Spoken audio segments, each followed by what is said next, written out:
destacar com você neste vídeo sobre a grande vitória que o Corinthians teve sobre o Vasco da Gama. Amigos e amigas, na Neoquímica Arena, gente, rodada importantíssima para o Timão, precisava dessa vitória. O Vasco também precisava, né, de certa forma, para fugir, né, ainda fugir ali da ameaça do rebaixamento. Acho que o Vasco não deve cair, né. Agora, impressionou a maneira como o Corinthians conseguiu confeccionar essa vitória pela facilidade, mesmo tendo em campo um time, de certa forma, alternativo, né?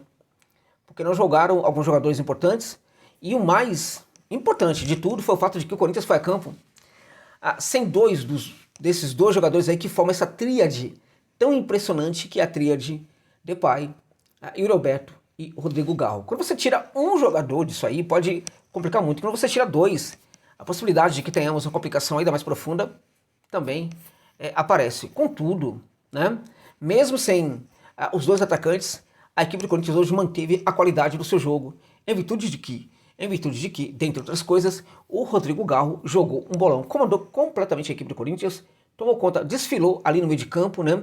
Também esteve muito bem quando se aproximou da área. Achou, inclusive, já o seu lugar preferível para o remate, que é de fora da grande área, né? Ele tem um excelente chute, né? E ele já percebeu que a maneira, inclusive, como o Corinthians tenta aprofundar o jogo, né? Para ele é muito importante ficar de fora da área. Fez 2 gols, né? 2 gols, começa também a virar artilheiro o Rodrigo Garro, né? Um dos grandes líderes de assistência no futebol brasileiro. Aliás, o Rodrigo Garro neste momento é o melhor meio-campista atuando no futebol brasileiro, gente, tá? Me questione aí, pode me xingar aí nos comentários, pode falar o que quiser. Mas para mim, o Rodrigo Garro é o melhor meio-campista atuando hoje no futebol brasileiro e é um dos melhores. E dá para concorrer, tá? Para ser já o melhor jogador do Brasileirão de 2024. Pode não ser, mas dá para concorrer, né? Dá para debater sobre isso daí também. Partidaça do Garro. Agora detalhe, né? Também o Thales Magno entrou bem, jogou muito bem. Acho que também o Romero não foi mal. E destaco também os dois laterais que hoje fizeram partidas interessantes. A primeira linha não foi tão desafiada assim para a equipe do Vasco da Gama. Quando foi chamada para atuar, também respondeu de forma satisfatória. Inclusive com o Gustavo Henrique fazendo um gol, né? Fazendo um gol de cabeça. É importante para esse jogador que ele consiga ter bons resultados, porque ele viveu alguns momentos difíceis aí antes de chegar ao Timão, né? Então foi uma vitória categórica, gente, totalmente categórica do Timão, mandou na partida no primeiro tempo. O Vasco não viu a cor da bola, né? A maneira como o Vasco transitava para o campo de ataque, a gente vê defeitos nisso daí, com os jogadores se posicionando muito mal e sempre caindo na marcação corintiana. O contrário, a gente viu no Corinthians, quando transitava para o campo de ataque, transitava com muita eficiência. E detalhe bem importante que eu quero destacar é o seguinte: como o Corinthians conseguiu, gente, né? Como o Corinthians conseguiu entregar velocidade para o seu jogo, chegando muito facilmente ali à área. E essa qualidade aí não foi em virtude da velocidade imprimida pelos jogadores em campo, mas foi pela qualidade dos passes. Porque a velocidade do jogo pode ser construída pela qualidade dos passes. E quando a gente fala em passe, a gente precisa lembrar que o Corinthians tem muitos bons passadores hoje em dia. Sobretudo ele, né, o Rodrigo Garro, né? Rodrigo Garro está conseguindo mandar muito bem, comandar muito bem aquele setor do balão no meio de campo. Rodrigo Garro, quando chega perto da área, é um terror para os adversários. Tá jogando muita bola, consegue se associar com qualquer um que atua próximo dele, também consegue qualificar o jogo de todo mundo que está próximo dele. Um comandante ali para essa equipe do Corinthians. Grande contratação, uma das melhores feitas aqui no futebol brasileiro em muito tempo, tá? Em muito tempo. E ele foi certamente hoje o grande nome dessa vitória categórica do Timão contra a equipe do Vasco da Gama. Muita intensidade quando precisou, né? Muito controle do jogo também quando foi necessário, tá? E, de novo, nessa questão de velocidade, de intensidade e de controle de jogo, a gente teve um termômetro. Qual foi esse termômetro? Ele, de novo, o Rodrigo Garro, que sabe dosar muito bem essa questão de velocidade, né, da tranquilidade que o jogo precisa ter, da velocidade e da intensidade que o jogo precisa ter em alguns momentos. O Ranieri também, na minha opinião, marcou como deveria e também fez uma partida bastante razoável, tá?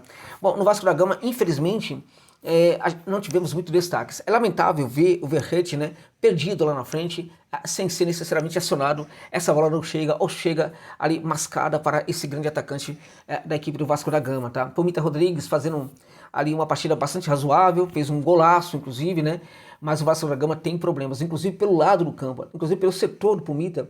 A gente viu problemas hoje, tanto no sentido de que ele poderia apoiar muito mais, como também poderia fechar melhor aquele corredor. Do outro lado, então, nem se fala, a coisa foi ainda pior, na minha opinião. O Vasco certamente tá com problemas ali de comando, de qualidade no comando do seu banco de reservas. Aliás, trocou muito de técnicos, e quando isso acontece é que há um problema maior no clube, né? Há um problema maior nessa SAF. Pedrinho virou presidente, todo mundo achou que seria diferente. Eu não achei que seria, né? Infelizmente as coisas estão complicadas. Felizmente para o Vascão conseguiu aí ter uma sequência de vitória algum tempo atrás aí e em virtude disso, neste momento não está necessariamente na zona do rebaixamento, tá? Eu falei e muita gente riu de mim. Muita gente riu quando eu falei Corinthians não vai cair e ainda vai para a Libertadores de América. Olha, muita gente riu e grande parte daqueles que tiraram onda, né, era corintiano. Grande parte era de corintianos, tá? Riram da minha cara, falaram um monte, teve gente até que xingou minha mãe, que não está mais entre nós. Foi xingada por uma corintiana, né? Quando eu falei que o Corinthians poderia, inclusive, ir à Libertadores de América. Neste momento está com 47 pontos, juntamente com o Cruzeiro e Bahia, né? O Cruzeiro tem uma vitória a mais que Corinthians e Bahia, está na 7ª posição, né? Neste momento, são 7 vagas para a Libertadores de América, tá? No saldo de gols, o Bahia tem uma situação melhor do que a do Corinthians, neste caso está em 8º e o Timão está em 9. Não teremos G9, tá?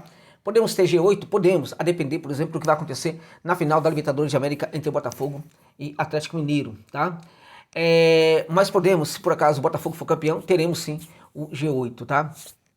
Agora, a questão, gente, na verdade, é a seguinte: o Corinthians não tem que se preocupar com se o Cruzeiro vai ser campeão ou Vasco. Tem que fazer sua parte e tem que chegar em 7º. Tem condição de pegar essa 7ª vaga do Cruzeiro, sim. Tá jogando mais que o Cruzeiro, tá jogando mais que o Bahia também, tá? E tem condição e vai, na minha opinião, vai sim para a Libertadores. É importante, gente, muito importante, porque o Corinthians, pelo time que tem, precisa disputar as grandes competições, tá? E não vai disputar nem Copa do Brasil, nem Libertadores, caso não consiga ir à Libertadores, evidentemente, de América em 2024, para disputá-la em 2025. Então tá tudo muito bem, muita finalização, finalizou demais, teve um número absurdo de finalização, muito mais do que o Vasco da Gama. Também chama atenção o número de finalizações em direção ao gol, o que mostra também ajuste no terço final, né? O jogador, né, finaliza quando a jogada é muito bem trabalhada, ou seja, é só alegria esse time do Timão, esse time do Corinthians, amigos e amigas. É isso, gostou da análise? Se puder, deixe um valeu demais, ou então um Pix de qualquer valor para ajudar aqui no canal. Muito grato pela generosidade de chegar comigo até o final deste vídeo, amigos e amigas. É isso.